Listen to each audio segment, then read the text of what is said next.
Hello guys, good morning. Bali, eto, medyo nasisim na ng araw. So, eto guys, kung nakakita nyo, eto yung itinanim kong kalamansi. So, ayan o, tingnan natin. Tinanim ko to nung last month. So, lalagyan natin siya ng harang gamit itong welding rod. Pagka medyo umusbong na siya, bukain natin tapos itatayin natin. So ngayon, muna natin siya, lalagyan natin siya ng parang bakod, baka kasi matabas to pagka nagpamamir dito.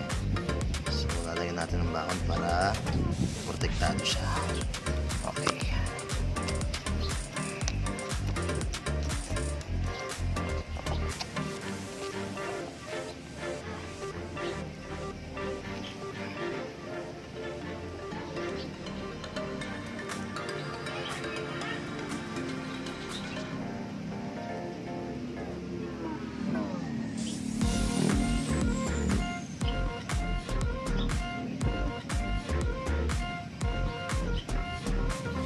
Yan, okay na to guys.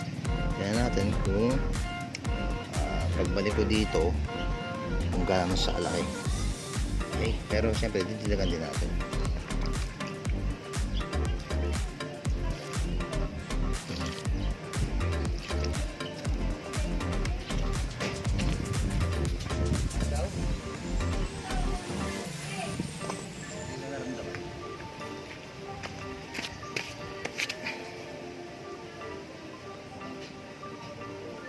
Tatali natin muna guys.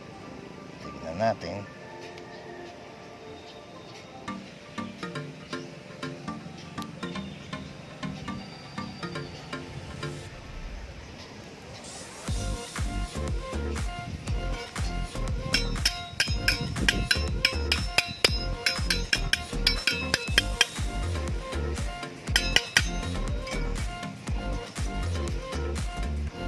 Yan. So, yan. Ito yung ating kalamansi. Ha? Aking bunso. Hi, Ayon! Ito yung kalamansi natin na tanim. So, babalikan natin to. Pagbalik natin dito sa Quezon kung gano'n sa kalaki. Ngayon, mayroon siyang harang. Okay? Balikan natin muna din. Yan. So, yun lang. Okay.